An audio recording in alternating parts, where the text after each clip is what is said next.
Se terminó el libro de Bereshit, de Génesis. ¿Sí? Nos ha dejado bastante energía lo que en este libro hemos aprendido de nuestros patriarcas. Y sobre todo la certeza de que si permanecemos fieles a Él siempre va a estar fiel a nosotros. Amén.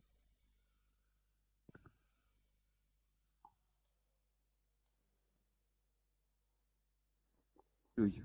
Gracias. Shabbat shalom. Shabbat shalom. Ahora sí. Bueno,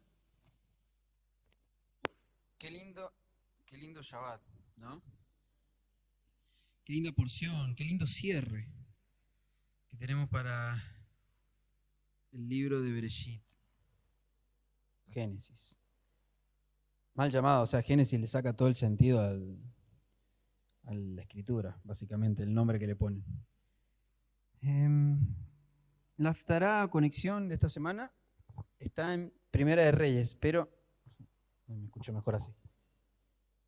Vamos a leer el Maftil, ¿sí? Esperen que agarre acá la Torá. Voy a mandarla. Ahí está. Le va a rechar. Trajeron todas sus escrituras, ¿no? ¿Sí? Genial. Entonces nos vamos a ir al final del libro de Bereshit. Está agitado. Capítulo 50, versículo 23 al 26. Bueno, hasta que termine. 23 hasta que termine. 26. Cuando lleguen, háganlo saber con 2 aplausos.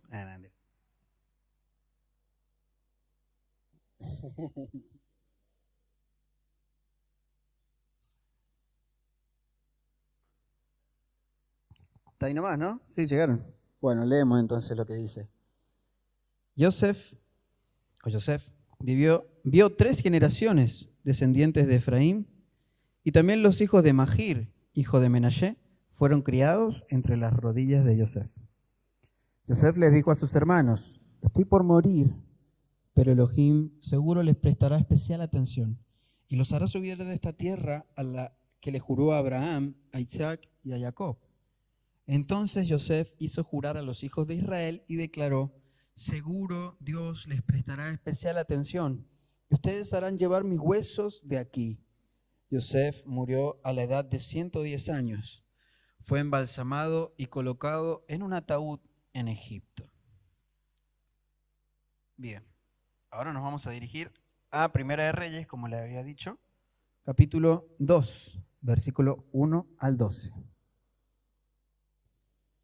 Primera de Reyes 2, del 1 al 12.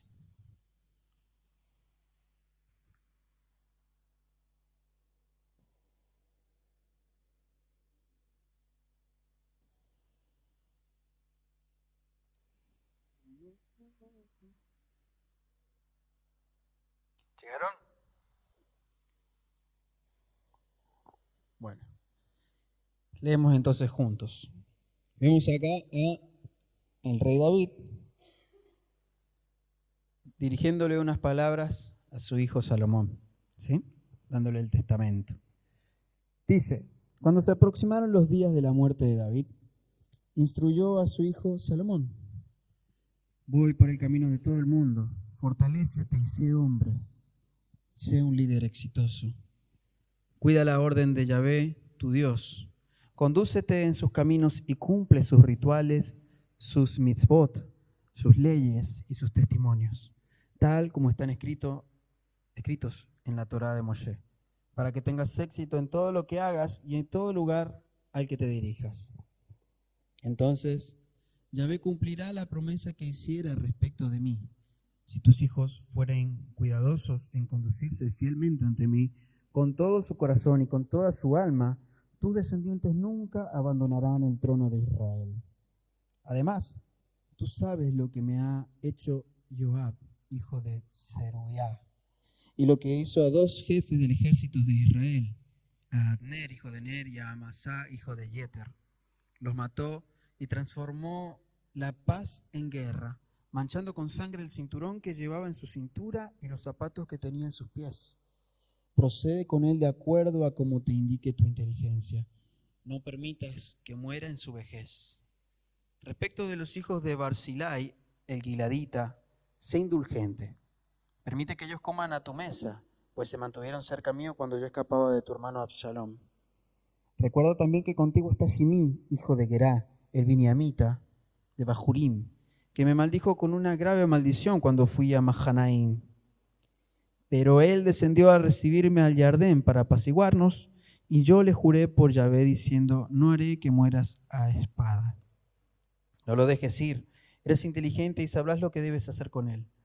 Haz que sus canas desciendan con sangre al abismo. David yació con sus antepasados y fue enterrado en la ciudad de David. David reinó sobre Israel 40 años. En Hebrón reinó 7 años y en Jerusalén reinó 33 años. Shelomó sucedió en el trono a su padre David. Su autoridad estaba firmemente establecida. Amén. Hasta ahí llega la lectura. La lectura de la Haftará y la lectura ya también de Bereshit. ¿Qué terminamos diciendo juntos? Hazak, Hazak, venid Hazek. Sé fuerte y nos fortaleceremos. Amén. Lo vamos a repetir hasta que nos vayamos. ¿Sí? Nos vamos a ir diciéndonos eso. Ese va a ser nuestro saludo de hoy. Bueno, ¿qué coincidencia podemos encontrar a simple vista con la parashá? Una coincidencia que se ve muchísimo es cómo David, al igual que Jacob, a punto de fallecer, deja una serie de indicaciones a sus hijos. Bueno, en realidad acá David le está hablando a Salomón, su único hijo, que está en ese momento, porque David tenía otros hijos, pero el único que seguía fielmente al padre, conduciéndose en rectitud, de acuerdo a la Torá, era Salomón. ¿Sí? Esto que acabamos de leer, que Absalom era hijo de él y también lo perseguía al padre para matarlo. ¿Sí? Entonces tenemos acá a David dirigiéndose a Salomón, a su hija. Y tenemos también del otro lado, años anteriores, a Jacob hablándole a sus 12 hijos. ¿Sí? A sus hijos y a sus, hijos, nietos también. ¿Me explico o no me explico? Bueno, como a veces hacemos, o al menos hago cuando hablo con ustedes, me gustaría compartir algunas, se puede decir perlitas, de esta Haftará. Cuando vemos en el versículo 3 y 4 que le dice David a Salomón que cuide la orden del Eterno, que se conduzca en sus caminos y cumpla sus rituales, sus mandamientos, sus leyes, sus testimonios, exactamente como están escritos en la Torá de Moshe, para que tenga éxito en todo lo que haga y en todo lugar al que se dirija. Él va a ser parte de esa promesa que el Eterno le dio a David, ¿sí? Salomón va a ser parte de esa promesa. Aunque Adonías temía por su vida, David le recalcó a Salomón, estaba leyendo otra cosa, David le recalcó a Salomón la importancia de que Dios y sus leyes, su Torá, estuvieran en el centro de su vida y del gobierno para que se cumpliera la promesa de Dios que le había sido dada en 2 de Samuel capítulo 7, cuando se le dice a David que su descendencia iba a reinar por Israel por largo tiempo, siempre y cuando se mantuvieran firme en la Torá, ¿sí? Eso lo vamos a ver también, que ya lo hemos visto en ciclos anteriores al estudio de la Escritura, cuando Moisés dice al final en el último libro del Pentateuco, en Deuteronomio, ¿sí? Devarim, que los reyes iban a tener que escribir la Torá. Bueno, muy bien, yo estaba por decir la Torá, tenían que escribir la Torá, justamente porque era necesario que los reyes se mantuvieran firmes en la Torá, ¿Sí? Bueno, David terminó sucediendo a Saúl porque Saúl hizo todo lo contrario. ¿Sí? Si ustedes si ustedes leen Samuel, el libro del profeta Samuel, van a ver que Saúl se volvió básicamente hasta asesinó sacerdotes. O sea, imagínense, con tal de matar a David. Llegó a un punto súper, súper bajo. En la animalidad se movió básicamente. Bueno, como les estaba diciendo, esta promesa de que Dios, esta promesa del Eterno, para con David contaba de dos partes, ¿sí? Una parte era incondicional y la otra parte era condicional, ¿sí? La parte condicional obviamente dependía de las acciones del rey y la parte, incondicional era una promesa que era incondicional. La promesa condicional indicaba que David y sus descendientes, como dijimos recién, iban a permanecer como reyes si realmente honraban a Dios y lo obedecían. ¿Sí? Cuando los descendientes de David no cumplieron con su parte, ¿qué pasó? Perdieron el trono. Eso lo vamos a ver más adelante en 2 de Reyes, capítulo 25, si lo quieren anotar para leerlo. Está bueno leer todo el libro de primer libro de Reyes y segundo libro de Reyes. La promesa incondicional del Eterno era que el linaje de David iba a continuar para siempre. Y esta promesa del Eterno incondicional la vamos a ver cumplida incluso, y creo que va a ser el cumplimiento perfecto cuando vuelva Yeshua a manifestarse como hijo de David a la tierra. Va a venir a reinar, ¿sí? Amén. Bueno. Bueno, justamente acá vemos esa promesa incondicional, ¿sí? Ahora vamos a analizar un poquito, ver también cuando le habla acerca de Joab, hijo de Zeruiah, al que terminó pecando contra el rey, básicamente, contra obviamente el mismo eterno Dios. Le da una orden a Salomón, ¿no? Contra Joab. Joab ejemplifica a las personas que hacen cualquier cosa con tal de adquirir sus objetivos. Para Joab, ganar era todo. Él quería tener poder y quería mantener el poder, justamente. En contraste, dice Barzilai, que lo vemos acá, más adelante, y acá lo dice Barzilai. Lo dice igual, ustedes lo leyeron igual, Barzilai, ¿no? Porque a veces la Torah cambia, no cambia los nombres, sino que los dice en hebreo. Barzilai representa a quienes son leales a Dios y quienes viven conforme a sus normas. Tenemos otra vez un contraste entre lo bueno y lo malo, la oscuridad, la luz, lo puro, lo impuro, ¿sí? Tenemos entonces en contraste a Barzilai, que dije, como dije recién, representa a los que son leales a Dios y a los que viven conforme a sus normas. Por ejemplo, cuando David quiso honrar su bondad, Barzilai desinteresadamente le pidió a David que mejor lo hiciera con su hijo. Ahora, ¿qué caracteriza realmente nuestro liderazgo? Esto ya es para que nos pongamos a pensar cada uno de nosotros. ¿Qué es lo que caracteriza mi liderazgo? ¿El egoísmo o el servicio a Dios? ¿Quiero ser como Joab o quiero ser como Barzilai?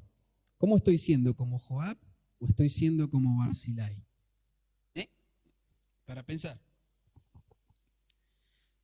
Más adelante también, casi en el mismo pasaje, en los mismos versículos, David le dice a Salomón, le da una serie de instrucciones que acarreaban consecuencias duras, consecuencias severas para sus enemigos, ¿sí? Obviamente, si el rey joven, Salomón, que iba a asumir ahora como rey, las cumplía, iba a cimentar, iba a asegurar su trono, básicamente. Estaban dirigidas a sus peores enemigos, los peores enemigos de David, aquellos que se oponían a Dios y también se oponían al rey y de esa forma se oponían al Eterno, ¿sí? Lo que David le dijo a Salomón era el castigo que sus enemigos merecían bajo la ley, bajo la Torá. No es que David era un vengativo que dice, me las va a pagar y aunque me vaya, alguien por mí la va a pagar. No, era porque era un mandato divino, ¿sí? Estaba en la Torá, justamente. que Simei maldijera al rey violaba la ley civil y la ley de Dios, que la vamos a ver en Éxodo o Shemot 22, capítulo 22, versículo 28. ¿Sí? Si quieren vamos ahí. Vamos a ir al capítulo 22, versículo 28. ¿Y qué dice? 22, 28 dije. Era el 27. No, el 28. 27. Dice, no blasfemes a Elohim ni maldigas a ningún líder de tu pueblo. Justo estuvimos hablando de algo parecido el miércoles, ¿se acuerdan? No blasfemes a Elohim ni maldigas a ningún líder de tu pueblo. O sea, básicamente, ¿merecía esa pena de muerte Simei o no? Según las escrituras. Porque de esa forma realmente sí iba a expiar su pecado. Era la única forma de expiar su pecado. Y que la tierra de Israel fuera libre, ¿sí? de ese pecado, justamente. Porque cuando hay transgresión de la escritura, cuando hay transgresión de los mandatos del Eterno, lamentablemente se acarrea maldición. ¿Sí? Se acarrea maldición que no termina solamente afectando a una misma persona, sino que termina afectando a toda la asamblea, en este caso a todo Israel. ¿Sí? Entonces, para que realmente ese pecado y esa maldición no acarreara a todo el pueblo, no llevara a todo el pueblo a la destrucción, era necesario que fuera expiado de esa forma. Básicamente, trayendo muerte a aquella persona que había maldecido a David, líder líder de Israel designado por el Eterno. ¿Sí?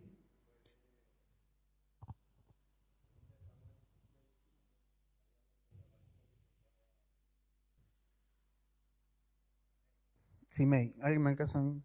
Sí, estoy en acá no llega Samuel. Te lo leo. Dale, dele. David siguió su camino y llegó a un lugar llamado Bahurim. Allí salió a su encuentro Simei, hijo de Gerad, de la familia de Saúl.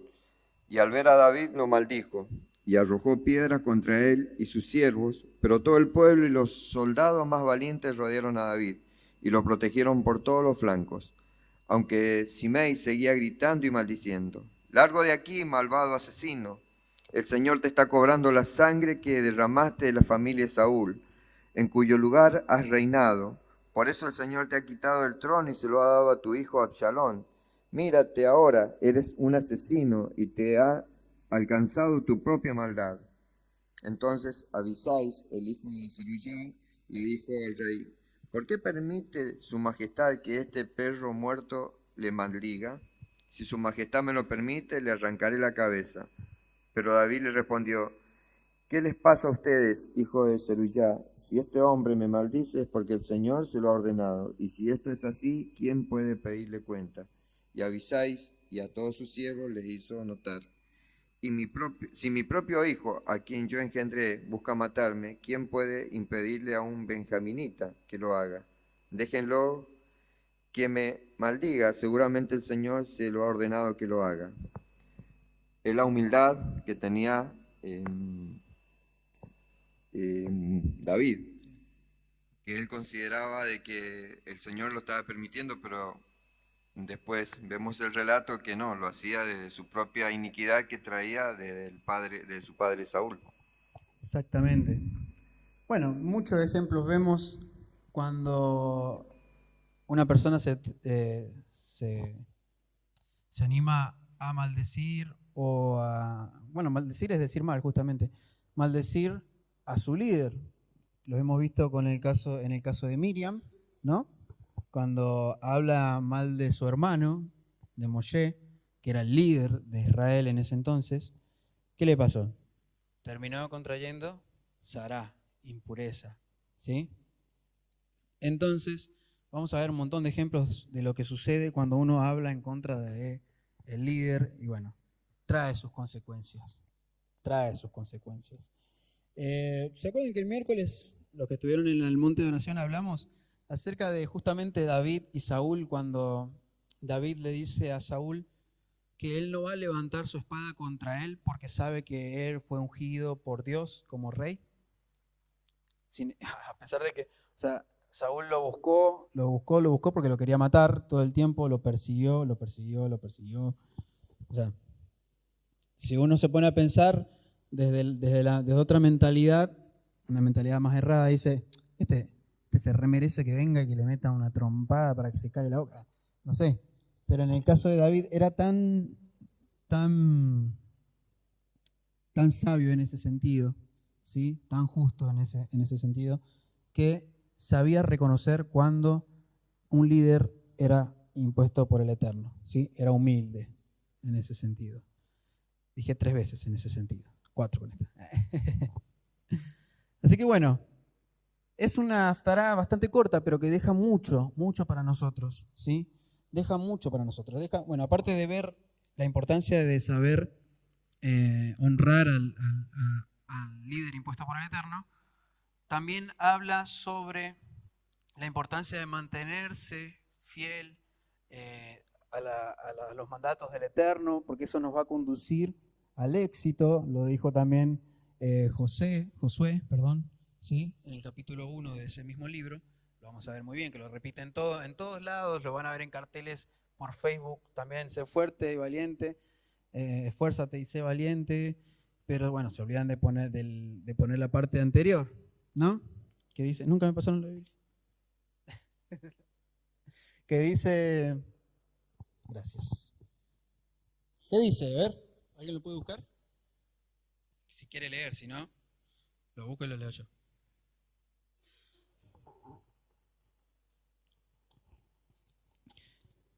Están súper callados. 1:6 leería yo en adelante.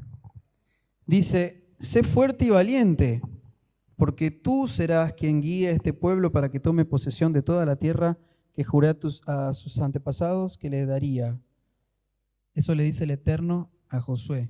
Sé fuerte y muy valiente. Ten cuidado de obedecer todas las instrucciones que Moshe te dio.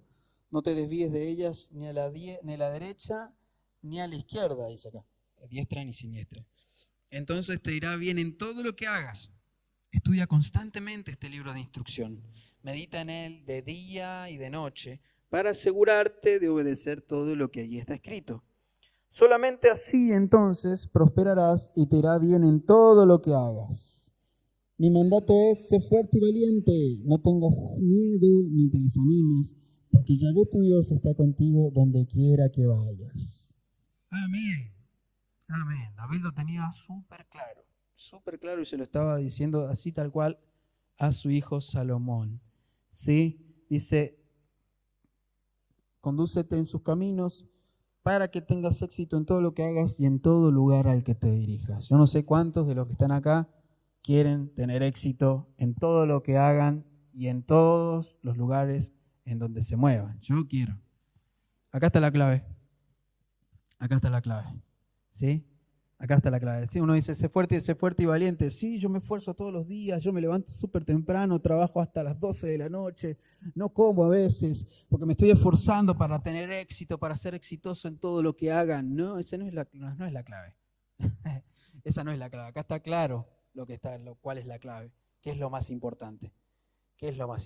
Conducirse bien, conducirse con rectitud en los caminos, cumplir los mandamientos, estudiar, meditar día y de noche.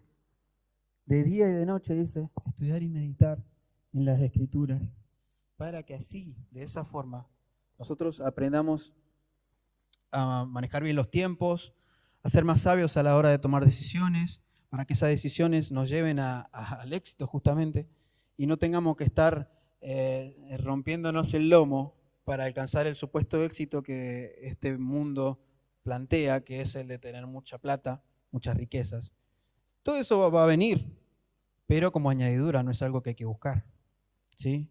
Sin querer lo vas a recibir casi. Pero bueno, hay que saber creer, hay que saber confiar y ser obedientes en eso al Eterno. Por último, ya con esto finalizando. Hay algo súper importante también acá, y es como un padre, y lo vemos también con Jacob, se ocupa de dejarle el encargo más especial que le puede dejar al hijo, que sea fiel al Eterno, que sea fiel al Eterno, ¿sí? Un hijo tiene que recordar siempre al padre, porque el padre siempre lo condujo por los caminos del Eterno. Amén.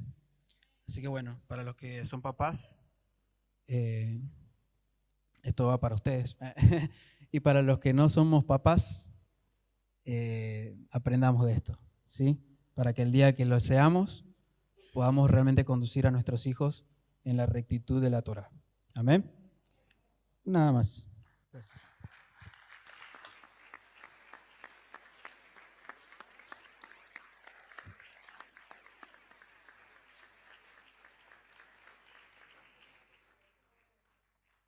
¿A quién le aplaudimos, a Ariel o al Señor? Entonces le damos un aplauso más fuerte.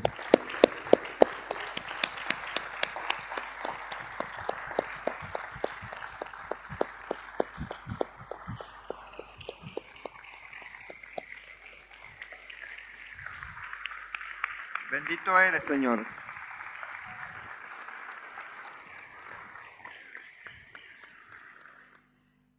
Vamos a alabar su nombre, ¿sí? Porque Él nos habla de una manera u otra. Nos ha dejado 66 libros, mire, de instrucción. O sea, no podemos decir no tenemos la guía. Y cuesta, sí cuesta empezar, cuesta. Pero lo que tenemos que tener la certeza y reconocer de que alguien se la jugó por vos, por mí, por lo que vos le vas a hablar, por los que van a venir, por lo que se han ido, por lo que no lo han aceptado. Y ese es Yeshua, ese es Jesús, el Cristo. Es el que te amó, aunque a lo mejor te cuesta pensar que alguien te pueda amar sin haberte conocido. Es más, tal vez te has criado rodeado de gente que nunca manifestó amor. Nunca te cuesta amar porque nunca sentiste amor. Pero Yeshua te amó antes de que te conociera. Jesús antes que vos fueses pensado, antes que tuvieran tus padres, antes que estuvieran tus abuelos, tu bisabuelo, tus tatarabuelos. Él pensó en vos y pensó en esta hora y pensó en justamente librarte de todo ese desamor que el sistema ha inculcado a causa de la rebelión, así como vemos la rebelión que se presentaba en contra de David por su mismo hijo, se lo traicionó su mismo hijo. Lo persiguió aquel que era rey, que como decía Ariel, tenía que conocer la instrucción, conocer la Torá. O sea que él sabía perfectamente, porque para ser rey tenía que escribir la Torá, o sea que la conocía. Y sin embargo se levantó en contra de Dios, a tal punto de que asesinó a sacerdotes que le llevaban la palabra de Dios. Mató a aquellos que le llevaban la revelación de Dios, le llevaban el secreto para que su vida no terminara en muerte. Y quiero que nosotros en nuestro interior seamos veraces y reconozcamos cuántas veces nosotros matamos a esos mensajeros de Dios. Tal vez no agarraron con lanza o espada, pero se le rieron en la cara a aquel que le habló de un hombre, un judío él, porque Yeshua era judío. Decidió morir en la cruz por vos, porque en ese infinito amor que tiene el Padre, lo hizo que Él se volviera pecado, porque Él no pecó, se volvió pecado, o sea, cargó con todos tus pecados, los míos, con tus pecados, para que hoy realmente podamos tener una relación plena con Él. Cuesta creer lo que no ves, y a veces sí, pero fíjense que la incredulidad de las personas es hacia la verdad, porque sí creen en, no sé, en el zodíaco, en qué signo del zodíaco sos, creen en distintas mancias, pero no creen en aquel que en realidad creó todo, que es el Dios eterno. Porque cuando toda esa creencia, esa fe que vos has puesto mal direccionada, la pones en el Dios eterno, nada de lo que sea planeado en contra tuyo se va a dar. Fíjense, David planeó primero Saúl, nos persiguió, o sea, quería matarlo, después su mismo hijo, pero él tenía su fe puesta en el Dios eterno, en aquel que lo ungió. Y por más que vengan, que te ataquen de todos lados, mientras vos tu fe esté puesta en el dador de vida, nada, ni nadie te va a poder hacer daño. A lo mejor podés sentir por ahí algo que te está pasando y decir, ¿por qué? Y porque Dios te llama la atención. Dios llama la atención de esa forma, ¿sabían ustedes? Porque si te viene un dolor en el cuerpo, o si lo económico se te empieza a venir abajo, o distintas circunstancias que vos decís, pero ¿qué pasó? Es porque Dios te está diciendo, te estás apartando del camino, te está haciendo reaccionar, porque nuestro papá, Él siempre, al que ama, corrige. ¿Qué tiene que ser nuestra forma de ser como papá? Si amamos, corregimos. Porque en ese perfecto amor, Él nos enseñó eso, que tenemos que marcar el camino. Y a veces marcar el camino cuesta. Por eso quiero que lo alabemos a Él. Porque vamos a venir a la mesa. Que en sí esto es la convocatoria. Porque nosotros decimos, te invito a la celebración, venimos a la mesa porque esto es Jesús, es Yeshua, el pan y el vino. Eso es lo que representa aquel que murió en la cruz por nosotros. Eso es el centro del poder reunirnos y congregarnos. Valorar el sacrificio que hizo el Mesías. Por eso vamos a celebrar de que vos, yo, podríamos no haber llegado. Y no porque te quedaste en la casa como es, porque te quedaste en un hospital sin poder caminar. O es más, o no podrías estar vivo. Pero si Dios te dio una nueva oportunidad, alabarlo a Él y glorificarlo a Él, porque realmente ha pensado algo grande en vos, y algo grande que ni aún vos lo crees ni lo podés ver, pero viene algo grande sobre tu vida si vos realmente pones tu fe, tu emuná en aquel que es el dador de la vida. Amén.